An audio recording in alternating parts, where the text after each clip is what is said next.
Bien, je vous remercie d'être revenu aussi rapidement. Nous allons directement continuer et revenir en Belgique dans le cadre de nos travaux. Nous allons donc, je vais pouvoir passer la parole après au professeur Frédéric Georges, donc, que vous connaissez bien, qui est professeur à l'ULG, avocat, et qui siège aussi dans la commission de nomination de notre profession, et maître Gilles Laguesse, qui est assistant à l'ULG et qui est également avocat, qui vont donc nous parler de la transparence patrimoniale en droit belge en ce qui concerne les avoirs bancaires. Merci.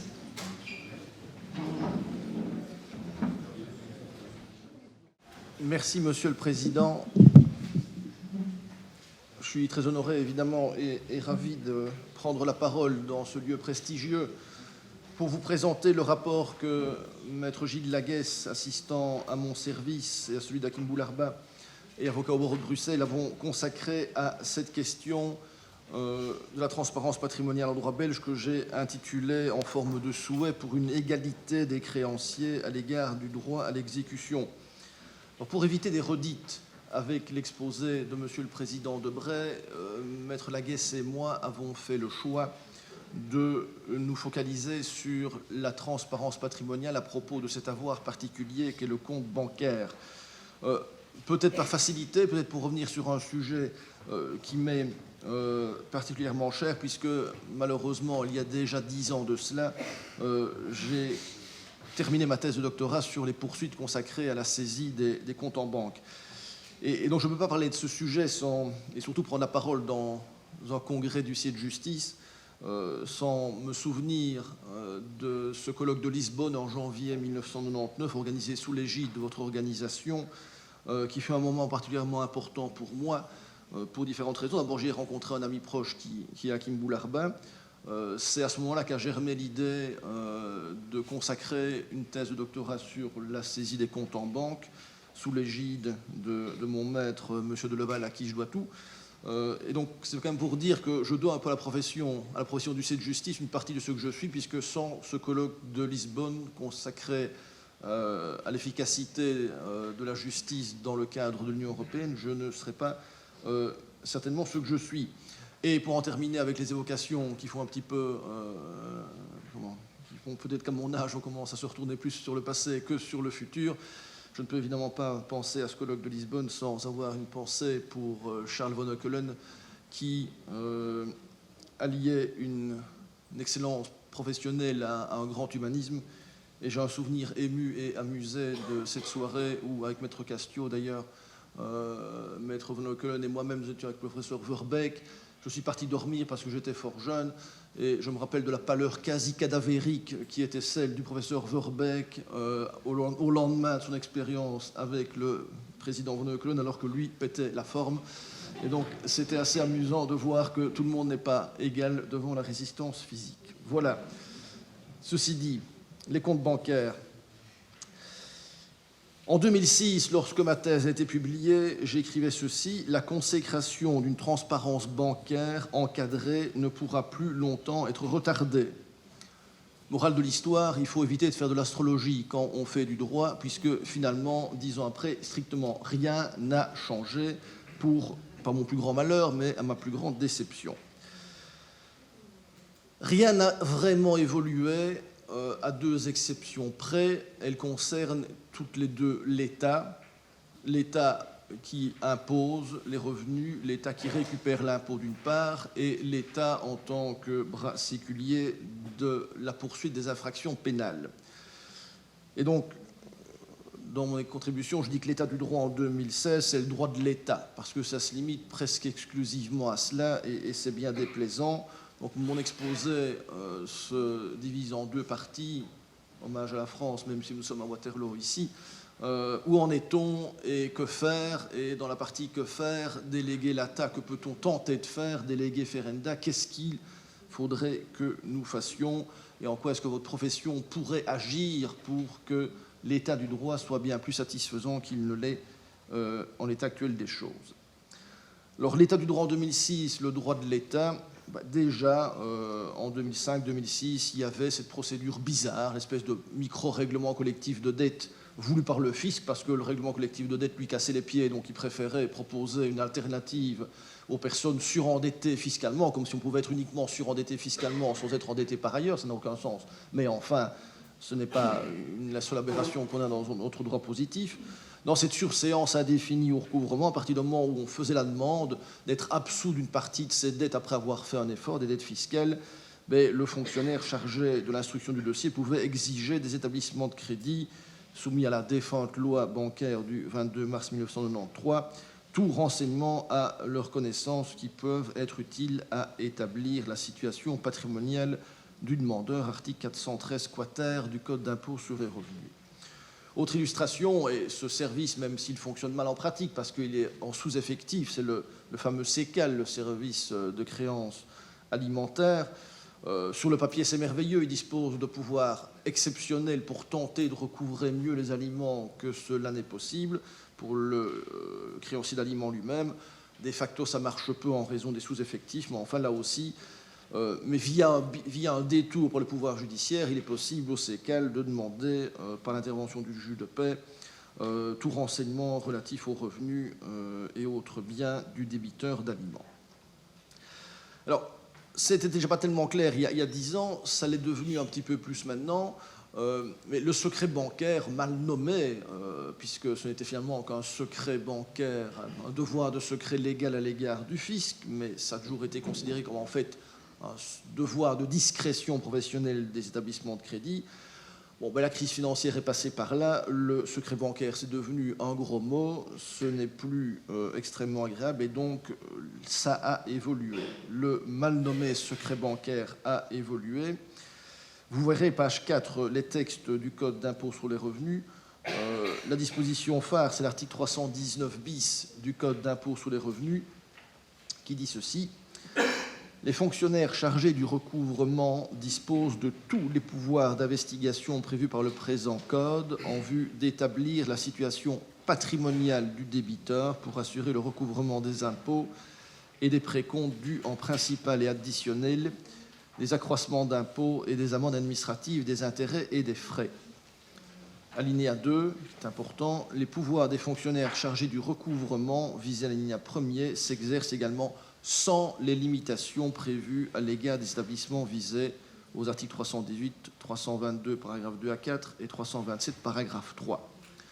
C'est important parce qu'il y a toujours eu et il reste une relative césure entre les pouvoirs d'investigation du fisc pour établir l'impôt et les pouvoirs d'investigation du fisc pour recouvrer l'impôt.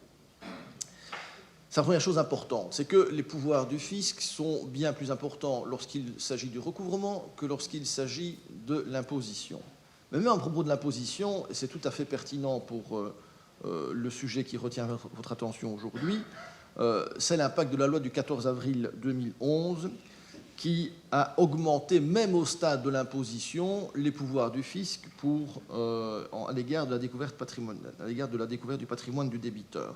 Et c'est ce fameux point de contact central qui a été créé au sein de la Banque nationale de Belgique, qui donc a imposé à tous les établissements de crédit de communiquer à la BNB, à ce système, à ce registre informatisé, les comptes bancaires de toute personne, de tout résident fiscal du royaume, et même les comptes étrangers qui doivent être communiqués volontairement par les personnes qui sont titulaires d'un compte à l'étranger.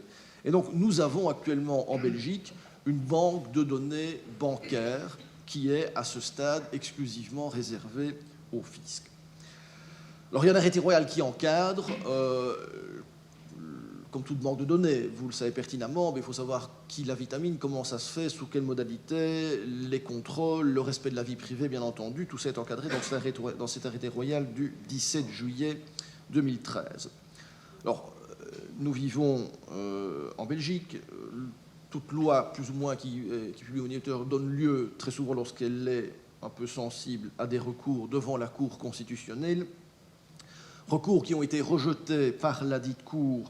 Vous avez les références des arrêts en pages 5 et 6. Je vous renvoie au texte provisoire. J'insiste simplement sur un troisième arrêt. Il y a 2 arrêts qui ont rejeté le recours contre la loi initiale.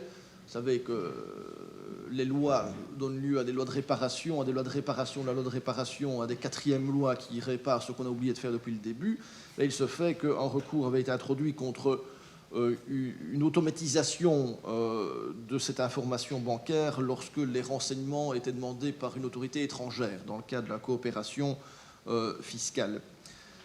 Et là, je cite cet arrêt de la Cour constitutionnelle du 16 mai 2013 qui dit bien, qui reprend la distinction entre le recouvrement et l'imposition et qui dit qu'il est normal qu'au stade du recouvrement, il y ait beaucoup moins de balises, il y ait beaucoup moins d'encadrement parce que l'impôt est dû.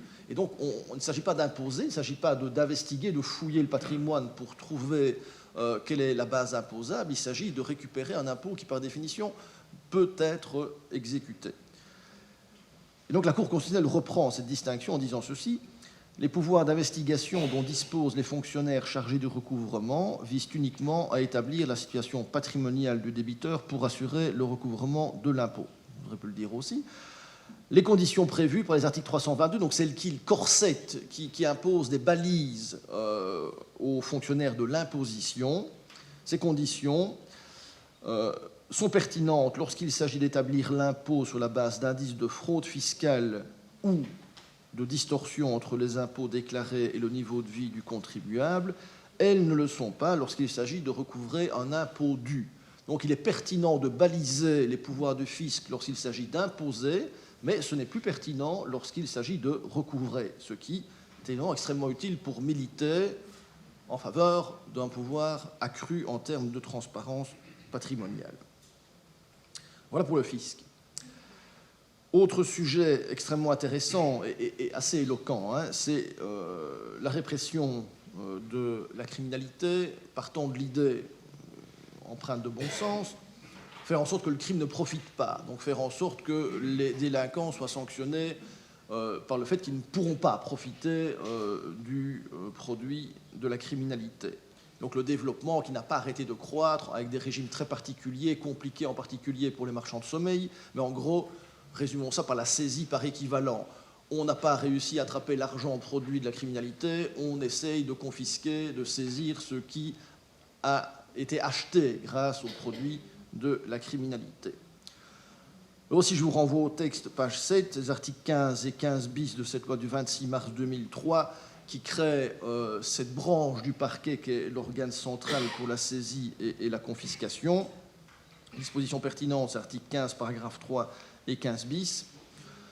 Lorsque les informations du receveur des domaines ou du receveur des amendes pénales sont insuffisantes au sujet de la solvabilité d'une personne condamnée, ou s'il existe des indices que le condamné tente de se soustraire à l'exécution de la décision judiciaire de confiscation, l'organe central peut recueillir des informations sur la solvabilité de cette personne condamnée auprès des entreprises et des personnes visées à l'article 2 de la loi du 11 janvier 1993 relative à la prévention de l'utilisation du système financier aux fins de blanchiment des capitaux et du financement du terrorisme.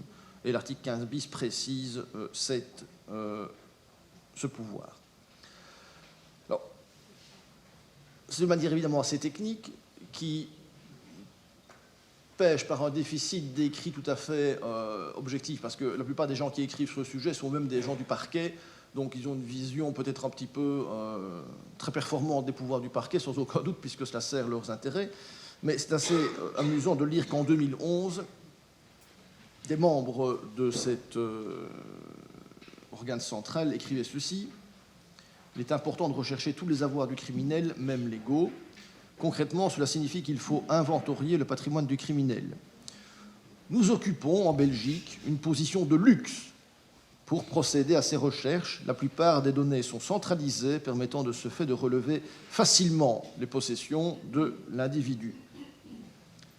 Tout va très bien dans le meilleur des mondes, les fonctionnaires sont contents, ils ont tous les moyens possibles et imaginables pour découvrir la richesse des méchants criminels, et donc tout va très bien.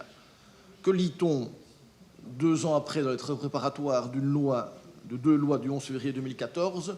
On n'a pas assez de pouvoir pour trouver les avoirs des criminels, d'où la création de cette enquête pénale d'exécution par ces 2 lois du 11 février 2014. Je vous renvoie à certains articles, à des références qui ont été écrites sur le sujet. l'enquête pénale d'exécution est secrète, elle est diligentée par le ministère public et elle donne lieu à des mesures ordinaires que le parquet peut faire tout seul et à des mesures extraordinaires, écoute téléphonique par exemple, qui impose l'intervention du juge du tribunal d'application des peines. Alors, c'est peu dire que la loi a reçu un accueil émerveillé de la part des milieux pénalistes. Certains avocats pénalistes se sont offusqués. Enfin, vous me direz peut-être bien qu'un avocat pénaliste s'offusque, peut-être bien que c'est une bonne chose, mais enfin, ça veut dire que la loi n'est peut-être pas tout à fait mauvaise.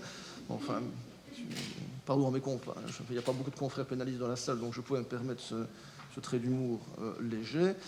Enfin, on a poussé comme souvent des cris d'orfraie et la Cour constitutionnelle a quand même éradiqué toute une série de choses qui paraissaient sans aucun doute excessives par un arrêt relativement récent du 17 décembre 2015. Mais la disposition qui touche, l'article 464/12, qui touche aux investigations bancaires, n'a absolument pas été censurée par la Cour constitutionnelle. À côté de ça, je badinais sur les avocats pénalistes, mais c'est un fait qu'il y a deux soucis. C'est que ce qui va se faire de façon secrète et donc partant non contradictoire va permettre de nourrir une autre procédure pénale à charge de tiers, ce qui est quand même assez n'importe quoi, il faut quand même bien le dire, parce qu'il n'y a pas de principe du contradictoire du tout qui joue. Et puis surtout, là c'est le pompon, c'était déjà le cas dans la loi de 2003 sur l'organe central, c'est que ce que ces investigations donnent sont immédiatement transférés au fisc pour qu'on impose le cas échéant au criminel par ailleurs. Donc, le fisc est dans son coin et reçoit toute une série d'informations de la part, le cas échéant. C'est si le magistrat le décide, si le magistrat EPE le décide. Donc, ça prouve que ça ronronne sans aucun problème, ça ne tracasse personne qu'un magistrat chargé de quelque chose de purement pénal alimente le fisc, qui n'a rien à voir dans l'affaire, de données diverses. Voilà donc ce qui a vraiment évolué depuis une dizaine d'années, c'est les pouvoirs de l'État, tant en ce qu'il impose et recouvre l'impôt, qu'en tant qu'il assure la répression des infractions pénales. Alors, Iketnang, si je puis dire, qu'en penser et surtout que faire, déléguer l'État d'abord. Alors, il se fait que lorsque je terminais ma thèse de doctorat, il était un petit peu temps de me le dire finalement, mais quelles sont les statistiques de ces saisies bancaires? Est-ce que vous, les huissiers, vous en pratiquez tant que ça? Est-ce que c'est facile de savoir où est le compte bancaire? Il y avait un chapitre de ma thèse évidemment sur la transparence patrimoniale, et j'ai pu me rendre compte que certains huissiers me disaient, voilà, si on a des contacts confidentiel, obscur, et donc ça ne se dit pas, il ne faut pas le dire, mais on peut éventuellement savoir, pour éviter de faire des saisies à la pêche, qui coûtent quand même très cher, surtout avec la TVA maintenant, aux créanciers impayés. Donc il y a moyen de savoir, mais comme je le dis dans mon texte, c'est périlleux, c'est marginal, et c'est totalement insatisfaisant. Il n'est pas possible de pouvoir légitimement fonder, il y a les risques de violation pour toutes les parties, tant pour les huissiers que pour les personnes qui travaillent dans les banques, donc ça ne va pas. Je m'inquiétais de savoir en 2006 s'il est possible de surmonter la réticence naturelle des banques à communiquer quoi que ce soit sur le patrimoine de leurs clients. Et je fais référence aussi à un grand auteur de la matière, M. Leroy, ici présent. Je me référais à ses écrits en 2001.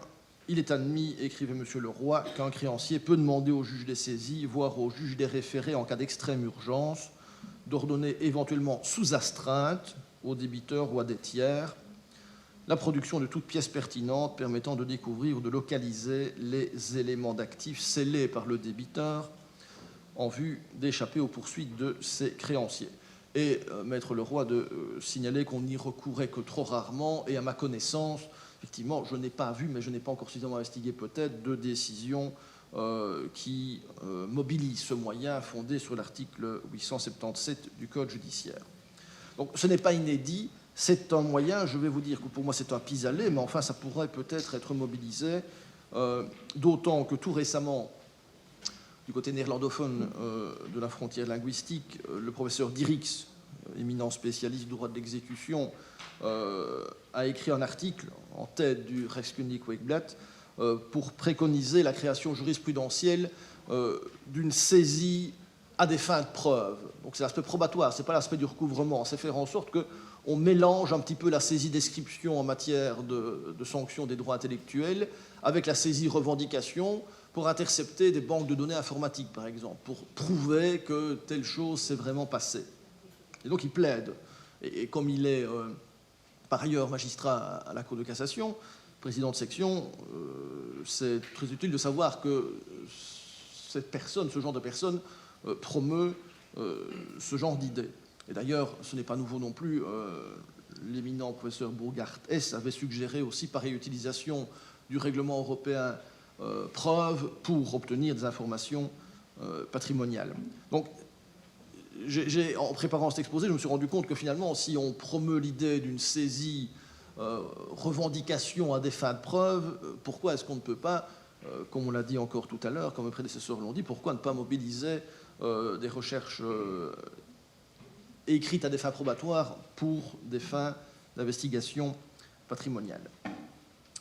Alors évidemment, il faut que ça se fasse dans un contexte d'urgence, donc devant le juge des saisies selon les formes du référé. Il faut que cela se passe de façon unilatérale pour ne pas alerter l'attention du débiteur. Que demander? Moi, je préconise dans mon rapport que des avocats, des confrères ou des huissiers suggèrent de le faire face à une exécution jusque-là infructueuse contre quelqu'un dont on a toutes les raisons de penser que cette personne a organisé son insolvabilité ou en tout cas cache des avoirs. Je crois qu'il faut s'enhardir de solliciter du juge des saisies que soit une banque en particulier, soit la Banque nationale, via le point central de contact, soit contrainte de produire des données. Alors, évidemment, il faut respecter la vie privée. L'idéal serait de demander que l'information ne soit communiquée qu'à l'huissier de justice et pas même à l'avocat du demandeur. Comme ça, l'huissier aura des informations et il pourra exécuter en gardant l'information secrète. Il faut évidemment éviter de donner un bâton pour se faire battre et donner un argument à la banque pour dire « mais enfin, vous violez mon devoir à la discrétion » et l'article 877 réserve, comme on en discutait récemment avec Maître Laguesse, parce que les banques vont évidemment dire 877 permet les motifs légitimes, permet d'opposer les motifs légitimes à la demande de production de documents. Je crois qu'il vaut mieux passer par la BNB, le point central, parce qu'on aura toutes les informations, et puis convaincre le fait que dans le droit positif, à partir du moment où le fisc et où les magistrats enquêteurs pénaux ont droit à l'accès à toutes les informations bancaires, je ne vois pas en quoi le devoir de discrétion absolue des banques est encore soutenable à notre époque, mais comptez évidemment sur le lobby de Febelfin pour vous prétendre le contraire. Mais voilà, il n'y aura pas de bataille qui se gagnera sur ce point sans engager le combat à Waterloo à nouveau. Alors, délégué Ferenda, ça fait des années aussi, avant ma thèse, qui n'était toute petite pierre à l'édifice. En 2004, M. Deleval et le sénateur Erdmann écrivaient que à partir du moment où on rend insaisissable des biens, à partir du moment où on protège le débiteur, ça a pour pendant un système efficace de recherche pour améliorer l'efficacité des procédures. Il y a eu toute une série d'écrits, ceux d'Étienne Leroy, ceux du professeur Verbeek, qui s'étaient remis de ces soirées avec Charles von Oeckelen. Et sur base de ces travaux, il y a eu une proposition de loi du 17 août 2001 qui encadrait le droit d'enquête et d'information de l'huissier de justice. Il n'a malheureusement pas prospéré. Je crois qu'on pourrait repartir de cette proposition de loi et l'enrichir au regard des développements, entre autres, du professeur Payan, bien entendu, puisque les sanctions paraissaient quand même un petit peu lourdes et on ne tue pas des mouches avec le bazooka, et peut-être que le fait de condamner immédiatement le tiers qui ne collabore pas aux causes de la saisie, voilà, c'est peut-être un petit peu oppressant, donc il faut peut-être rééquilibrer le système, en tout cas on pourrait repartir de cette proposition de loi. Alors je vous donne quelques idées. À qui conférer le pouvoir d'investigation, à quelles conditions subordonner ce pouvoir d'exécution. Alors, je ne fais pas plaidoyer pro domo et reconnaissant à l'égard de votre profession, mais il me semble évident que cela doit être confié à l'huissier de justice. Je vous conseille que j'adore James Bond, et dans Spectre, le dernier James Bond, il y a une conversation entre M, qui est le patron du MI6, qui est confronté à C, patron du MI5, Et le patron du MI5 ringardise le MI6 en disant « mais vous n'avez rien compris, hein, l'observation, elle se fait par Internet, elle se fait par des banques de données, on peut surveiller tout par des satellites, par des informations financières, donc le renseignement sur le terrain, c'est ringard ». Et elle me répond « c'est sûr, je sais tout ça, je sais qu'il faut des banques de données, ce qui m'inquiète, c'est qui les détient ». Et voilà, tout est dit, il faut savoir qu'il faut qu'il y ait un contrôle, il faut que ce soit garanti, il faut que ce soit bétonné au regard de la vie privée, bien entendu. Et donc, comme l'a dit aussi M. Payan dans ses longs et remarquables développements sur la profession d'huissier, puisqu'il envisageait toute une série de choses, bien entendu, moi je préconise, comme lui, que l'information revienne aux huissiers de justice, mais il y a évidemment une contrepartie.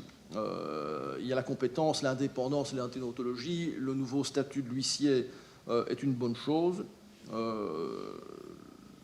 Sans polémiquer, ce n'est pas le lieu ici. Hein, bon, enfin, vous savez que je suis à la commission de nomination. Je trouve que ce n'est pas sain qu'il y ait une imbrication entre SAMTES et une commission de nomination. Voilà, je le dis franchement.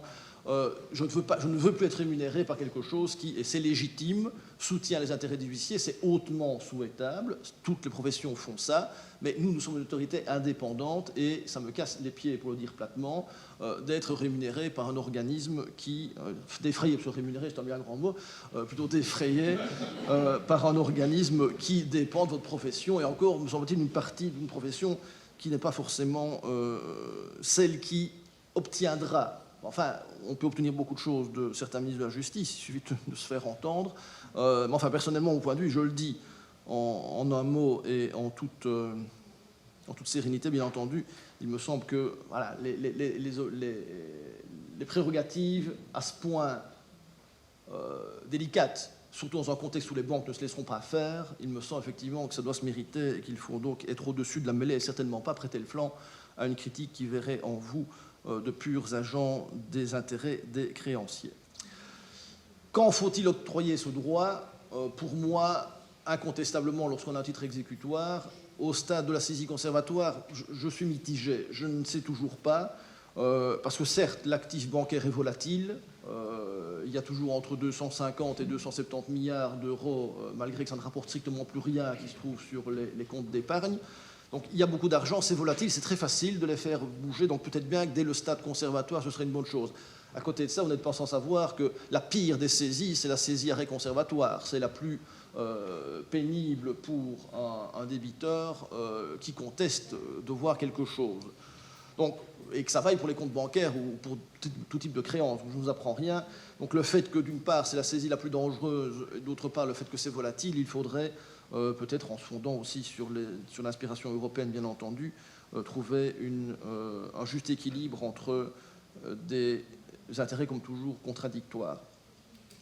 Faut-il en faire un élément subsidiaire, une recherche subsidiaire, lorsque malheureusement, tout le reste n'a pas marché? À nouveau, je n'ai pas de sentiment arrêté à cet égard. C'est vrai qu'on va demander la contribution d'un tiers, en l'occurrence le monde financier. Maintenant, il peut être défrayé, hein, ce n'est pas aussi, c'est prévu dans le droit.